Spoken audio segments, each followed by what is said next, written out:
बघा,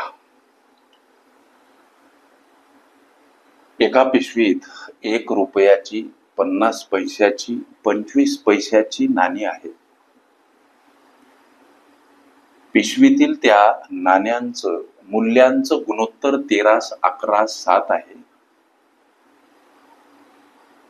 पिशवीमध्ये एकूण 378 नाणी असल्यास पिशवीमधील 50 पैशांची नाणी किती? प्रश्न सोडवायचा कसा? लेकरांनो लक्ष द्या.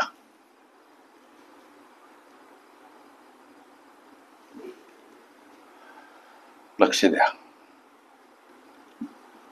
इथं मूल्यात्मक हा शब्द, इथं संख्यात्मक हा शब्द. हे मूल्यात्मक संख्यात्मक काय सर?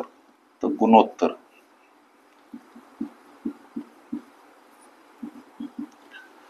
लक्ष द्या.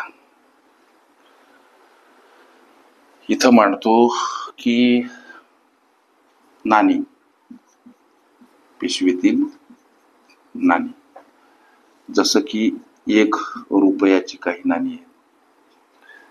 लक्ष द्या. काही नाणी 50 पैशाची, काही नाणी लेकरांनो 25 पैशाची, आणि पिशवीमधील 1 रुपया, 50 पैसे, 25 पैसे या नाण्यांचं मूल्याचं गुणोत्तर 13:11:7. मूल्याचं गुणोत्तर 13:11:7 हे मूल्यात्मक गुणोत्तर आहे. मग संख्यात्मक गुणोत्तर किती? उदाहरणार्थ, हे जर 13 रुपये आहेत तर या रुपयाच्या संख्यात्मक गुणोत्तरात कुठलाच बदल होणार नाही. मात्र हे जर 11 रुपये आहेत तर या 11 रुपयामध्ये 50 पैशाची नाणी किती हो? त्याचं उत्तर 22. का? तर 1 रुपयामध्ये 50 पैशाची 2 नाणी असतात. हे जर 7 रुपये आहेत तर 7 रुपयामध्ये 25 पैशांची नाणी किती?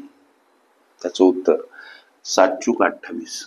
का? तर 1 रुपयामध्ये 25 पैशाची 4 नाणी असतात. हे झाले संख्यात्मक गुणोत्तर. पिशवीमधील 50 पैशांची नाणी किती असा प्रश्न. त्यासाठी चलपद x वापरा. संख्यात्मक हे सर्व गुणोत्तर इथं अधिक स्वरूपात 13x अधिक 22x अधिक 28x समोर ही पिशवीतील नाण्यांची संख्या 378. लेकरांनो ही बेरीज करा. 28 आणि 2 30 आणि 20 50 आणि 10 60 आणि 3 63. x समोर 378.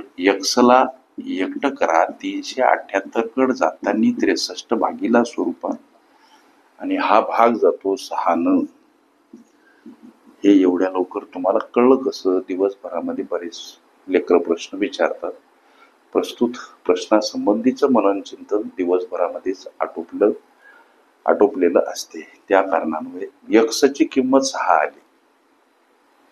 गणितानं प्रश्न असा केला की पिशवीमधील 50 पैशांची नाणी. लेकरांनो लक्ष द्या. पिशवीतील 50 पैशांची नाणी किती सर? लेकरांनो लक्ष द्या. पिशवीतील 50 पैशांच्या नाण्यांचं संख्यात्मक गुणोत्तर आहे 22x. या गुणोत्तरात आल्या x ची किंमत, x म्हणजे 6, 6 दोन्ही 12, 1 6 दोन्ही 12 आणि 1 13, 132 हे या प्रश्नाचं उत्तर लेकरांनो पर्याय क्रमांक ए मध्ये दर्शवलेलं आहे. ओके. नाणी नोटा ही माझी प्लेलिस्ट अवश्य बघा. त्यामध्ये विविध स्पर्धकांनी विविध अंगांनी विचारल्या संभाव्य अशा असंख्य प्रश्नांचा सराव तुम्हाला करता येईल. ओके.